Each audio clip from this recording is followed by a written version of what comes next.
Good morning. Not much to report yesterday, of course. World Cup qualifiers beginning in Africa and Europe today. Your first port of call will be the FIFA World Rankings.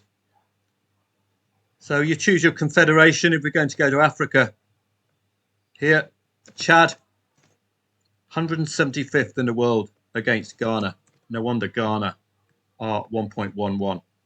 So that's important for international footballers to know the FIFA World Rankings, because these sides are never going to meet on a regular frequency, are they? So we've got to have that kind of a gauge. Lots and lots of odds on favourites, all bar two today in World Cup qualifiers, which are just beginning. So we've got no real recent head-to-heads to work off. But we do have some real familiar World Cup names in Algeria, Tunisia. You'll see the vast proportion of the North African sides are really strongly fancied.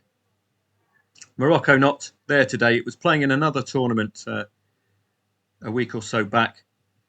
World Cup qualifiers in Europe. I've done the FIFA World Rankings for us, which are our first port of call. Now, Kazakhstan against Wales. Wales have already scored 3 goals on 3 different occasions in the World Cup qualifiers, including 3 against Belgium and 3 against Borat's boys. So I would be expecting them to do something today, but 1.55 does suggest a little bit of a struggle today for the Welsh. Fourth in Group J, the Kazakhstanis do need to start scoring. Loss, win, loss so far, but 3+ goals from the Welsh in pretty decent nick. That cloning of Dean Saunders seems to have worked. Moving our way down, Georgia against Turkey. Again, it's all about the FIFA World Ranking. 67th against 27th. The noticeable ranking differential and a 3-1 Turkey win as recently as 2024 is a head-to-head, though we should note, very recent. Lithuania against Malta, loss, draw, including a head-to-head 0-0. Loss, draw, loss, without scoring a goal for Malta so far this season. Possibility to back 0-0 pre-match, of course. All the pubs round here will be completely chock full waiting to watch this match, he said sarcastically. Bulgaria against Spain, 84th in the world against second. The Group E is yet to get going, but Bulgaria tend to concede 2+ goals in their international matches in 2025. 1.11 suggests with itself 3+ goals from the Spaniards and the possibility of scoring before half-time. Liechtenstein and Belgium. Oh boy. Let's have a look at the FIFA World Rankings here. So you go down to the Confederation, UEFA, L-E-I or L-I-E. Liechtenstein 204th in the world. And who are they playing? Belgium, who should be top 3, shouldn't they? Belgium 8th in the world, so the rankings differential absolutely huge. 1.01, well, the value is to lay Belgium at these odds, 1.02.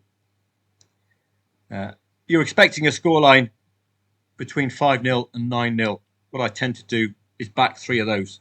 Anything between 5-0 and 9-0. Hope for the best.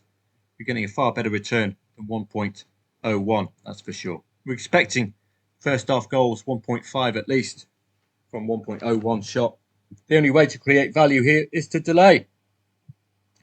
Luxembourg against Northern Ireland. And 92nd against 71st. A bit too tight.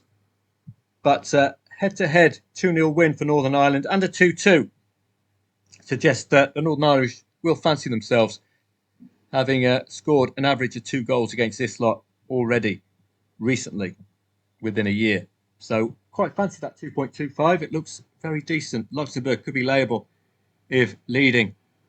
Netherlands against Poland, again 7th against 37th. 10 goals in 2 matches for the Dutch. The Poles have a feel of a Brentford for me. They can put in a good performance, but they're just not consistent enough. Mid-table mediocrity. Win, loss so far. 2 wins to 0. They ain't going to be winning to 0 tonight, that's for sure. Slovakia against Germany, 52nd against 9th in the world.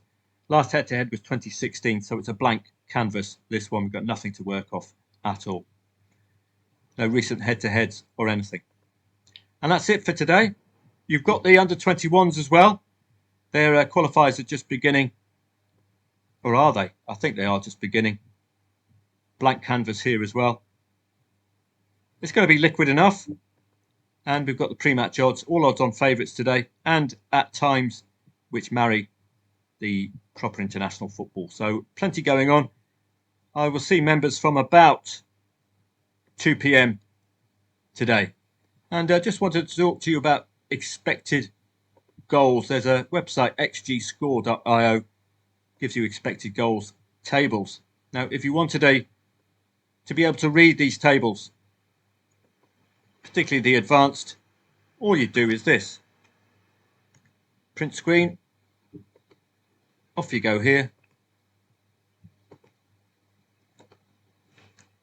Give it a screenshot, ChatGPT.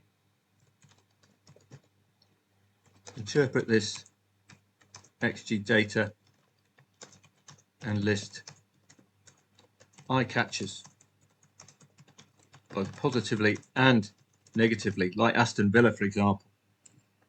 What this will do, it will take you through that expected goals table. It will just provide you with an idea. It all seems a little obvious, though. I haven't become a fan at all of XG. Bearing in mind, I was trading for 10 years without having an XG, and it didn't affect me. Your key stats are shots on, shots off, corners, momentum, red cards, changing matches, that kind of thing. Chelsea, positive eye catches, highest in the league. Thanks to that West Ham match, I would suggest. Keeping clean sheets as well. Best attack on underlying numbers, strong defensive overperformance as well. Hugely outperforming at the back. I don't think they're running hot defensively at all. You must be having a seizure or something. Liverpool, defensively sound. Are you howling mad, Murdoch? Let's take a quick look at Liverpool's score lines. I don't know if it's a relationship between the amount of goals scored and conceded, but this is not. +4 goal difference, goals against 4 so far in 3 matches. They're conceding readily. So we go down to ChatGPT again, hugely outperforming at the back. So is the XG expecting to be conceding more goals than the 2 they've been conceding? Palace have really stood out as well. 4.6 from 4 matches expected points. Big overperformance story from Palace. Now, when we see overperformance, are we going to see a balancing of the books a bit later on? A sudden run of underperformances just to bring them back to balance. Arsenal scoring from corners. 4.6 expected goals from 3 games. Early sustainable enough, but an over-reliance on generating set pieces to get the goals. But it's a brilliant tactic if you can score from corners. Brighton, 3rd best overall expected goals, mid-table for expected points, creating loads but haven't cashed in yet. Negative, Man United, basketball numbers, creating plenty but conceding just as much, wasted attacking power because of defensive fragility. That's the story of their seasons, isn't it? Man City should be higher for their standards. Expected goals. Flat in attack, vulnerable in defence. They seem to have been sussed out in 2 separate matches. Sunderland, expected goals is low. Expected goals conceded. Should have been hammered. So give that goalkeeper a pay rise. Obviously doing a very good work defensively, but this is something for you to worry about further on down the season. Dual walloping if that defence doesn't click or just gets tired of constantly clearing. Expected goals conceded, very poor for Bournemouth as well. Burnley, no redeeming feature, bad in both boxes. Hence the low points, 2.2. Relegation profile for Burnley already. West Ham, expected goals 3.7. Expected goals conceded 7.4.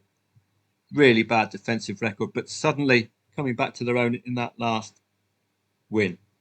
So there's one thing you're going to take out of the video today. Make use of screenshots.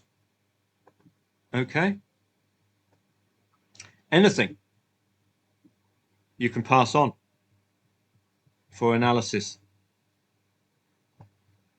Analyze for me the scorelines, which ones occur the most, etc. Which ones don't. That could be useful for us a bit further on down the line, couldn't it? Laying correct scores. If only 13% finish 1-0, you're going to be laying any 1-0 scorelines. It's all something for the future. So going back to today's World Cup qualifiers, I will be up and around from 2 p.m. for members today. 2.5 goals has been a little sparse of late, but your main area for 2.5 goals is the professional development leagues and the Premier League 2. Once we get some under our belts, for example, look at this. 5, 3, 5 goals in total. 6 goals here in the Premier League Cup. You can see why I'm excited about this. It's just a matter of profiting from it. 1.3 pre-match. You need to get a big strike rate, won't you? You have to get a very high strike rate if it's 1.3 over 2.5 goal. Or you can delay. Wait for 15 minutes. Get involved. Or wait for the half-time scoreline, which I prefer. 0-0 or 0-1 at half-time. I'd get involved second half. So I'll see members on Telegram. Please don't expect an avalanche of plays today. It's very difficult to dismiss international teams, isn't it? Regardless of their rankings, because they've got 11 of the country's best players.